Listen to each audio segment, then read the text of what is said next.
Good morning बच्चों। BA second year economics के paper भारतीय आर्थिक चिंतक में गत कक्षा में हमने गोखले के आर्थिक विचारों को पढ़ा। आज हम रोमेश चंद्र दत्त के आर्थिक विचारों को पढ़ेंगे।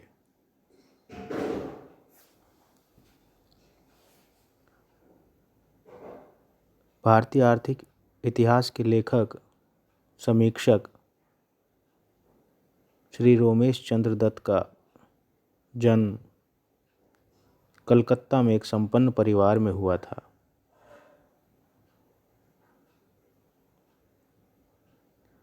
उनका चयन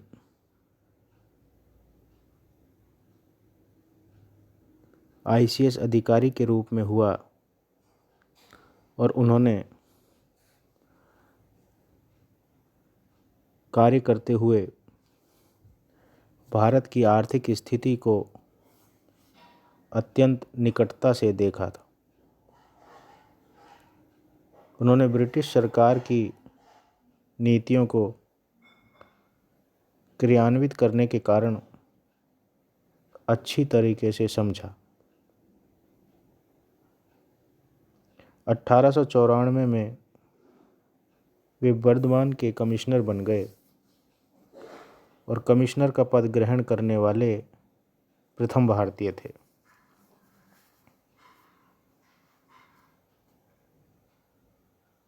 उन्होंने भारत की आर्थिक स्थिति का यथार्थ स्वरूप प्रस्तुत किया, जो अर्थशास्त्र के क्षेत्र में उनकी बहुत बड़ी मौलिक देन है।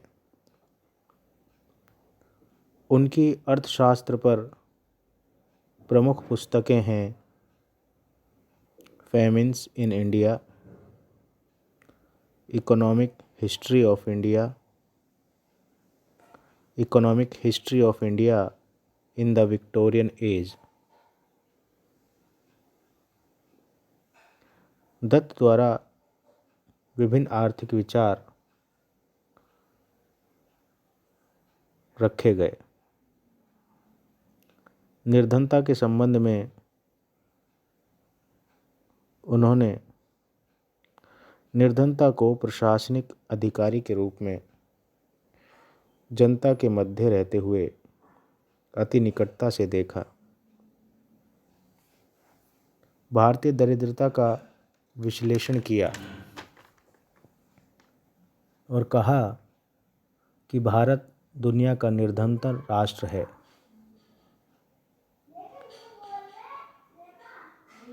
उन्होंने कहा कि प्रति व्यक्ति आय के जो समंक ब्रिटिश समीक्षकों ने बताए,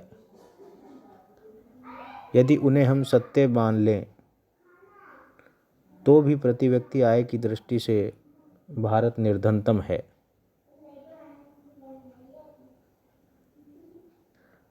दत्त ने बताया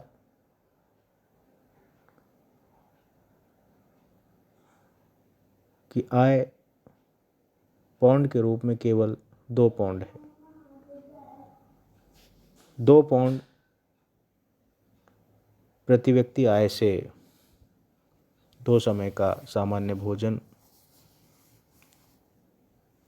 एक सिर ढकने के लिए झोंपड़ी और सामान्य वस्त्र ही प्राप्त कर सकते थे। लेकिन खेदजनक यह था कि इस 2 पौंड में भी 45.8 पैनी कर देना पड़ता था, जिससे खर्च करने योग्य आय बहुत कम बचती थी। आरसी दत्त ने विभिन्न प्रतिवेदनों और स्वयं द्वारा देखी गई विश्लेषित स्थिति के आधार पर भारत की दरिद्रता का दर्दनाक चित्रण प्रस्तुत किया। उन्होंने बताया कि बम्बई प्रांत में अधिकांश जनता को अपर्याप्त भोजन मिल पाता है।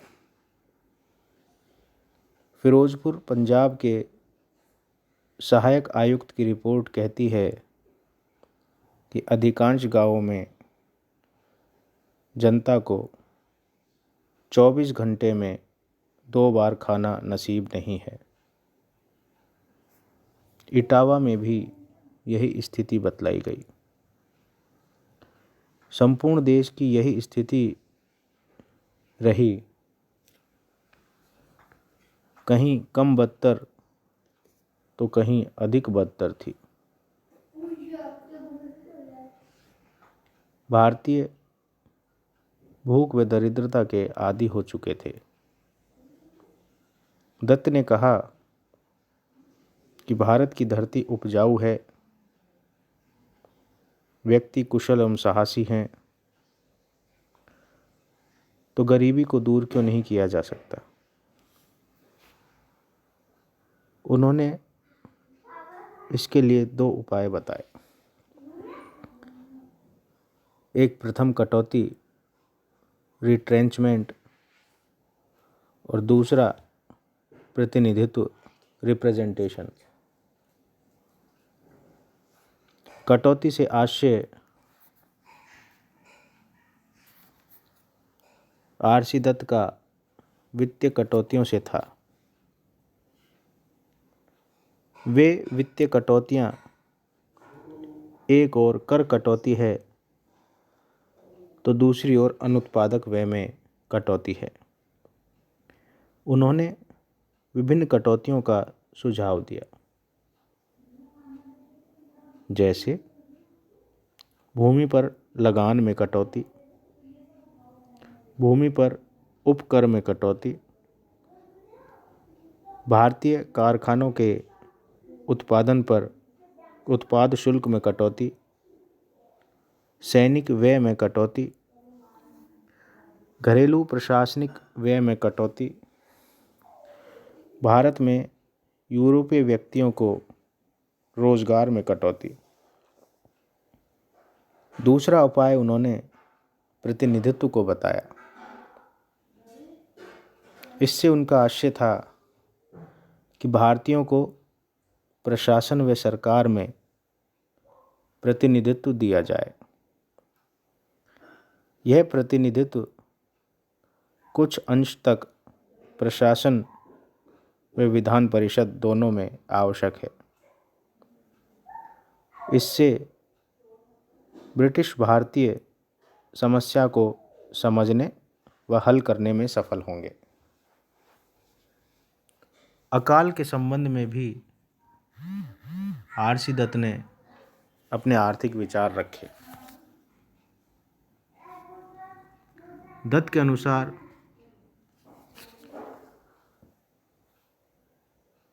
ब्रिटिश साम्राज्य के प्रत्येक भाग में प्रगति और समृद्धि हो रही है,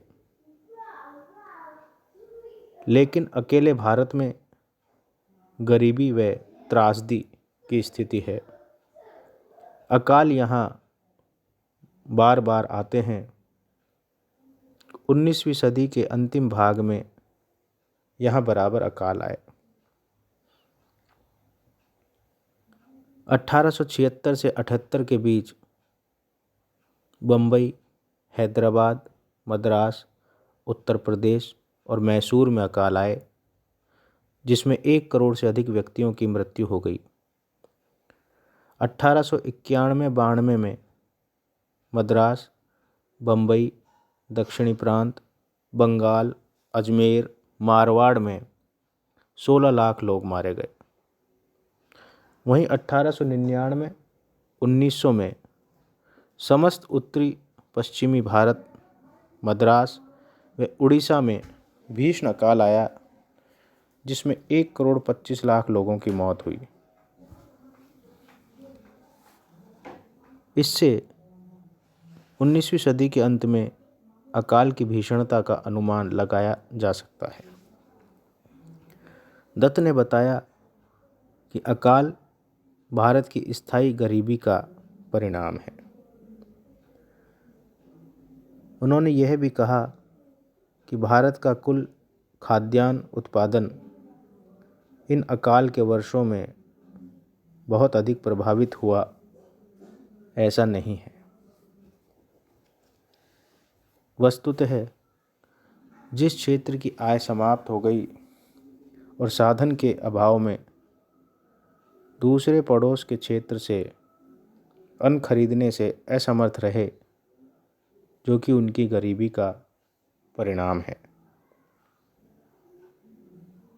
वर्षा की विफलता तो किसी एक क्षेत्र की फसल को नष्ट करती है। यह तो गरीबी है जिसके कारण बार बार अकाल आते हैं। दत्त ने स्पष्ट शब्दों में कहा कि भारत के अकाल न तो मालथस के जनसंख्या के नियम का परिणाम है और न ही भारतीयों के आलसी होने का। भारत की दयनीय आर्थिक स्थिति का दुनिया का कोई भी देश जिसकी स्थिति भारत जैसी है,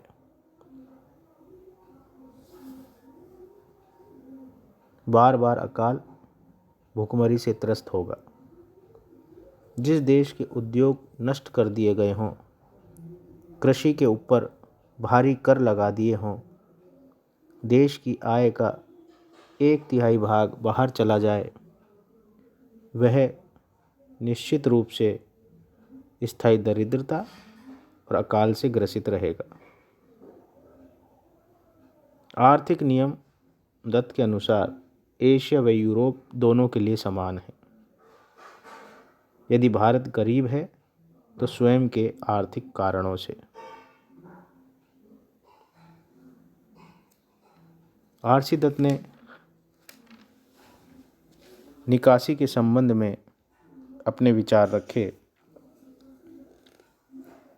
दत्त ने बताया कि भारत की भीषण निर्धनता और बार बार पड़ने वाले अकालों के लिए बहुत बड़ी सीमा तक भारत से आर्थिक निकासी उत्तरदायी है। दत्त ने बड़े स्पष्ट शब्दों में कहा कि भारत की शुद्ध सार्वजनिक आय का आधा भाग ब्रिटेन चला जाता है, जिसे किसी भी रूप में लौटने की उम्मीद नहीं है। भारत के प्रचुर प्राकृतिक संसाधन दूसरे देश के लिए हैं जो उसे संपन्न बना रहे हैं। दत्त ने अपनी पुस्तक इकोनॉमिक हिस्ट्री ऑफ इंडिया में स्पष्ट कहा कि दुनिया का समृद्धतम देश क्रूर तरीके से वसूली कर रहा है।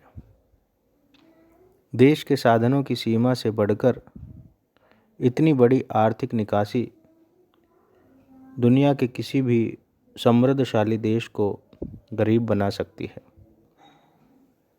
इसने भारत को भीषण अकालों का देश बना दिया। दत्त ने कहा कि निकासी का सबसे प्रमुख स्रोत सार्वजनिक आय का मुख्य भाग लगान के रूप में वसूल किया जाता है। लगान उस से संबंधित है जो कि स्वयं दरिद्रता और बार बार आने वाले अकाल से त्रस्त है। एक गरीब किसान जिसकी फसल अकाल में प्राय नष्ट हो चुकी है, लगान अनिवार्य रूप से चुकाना पड़ता है, जिससे उसकी भूख से मौत हो जाती है।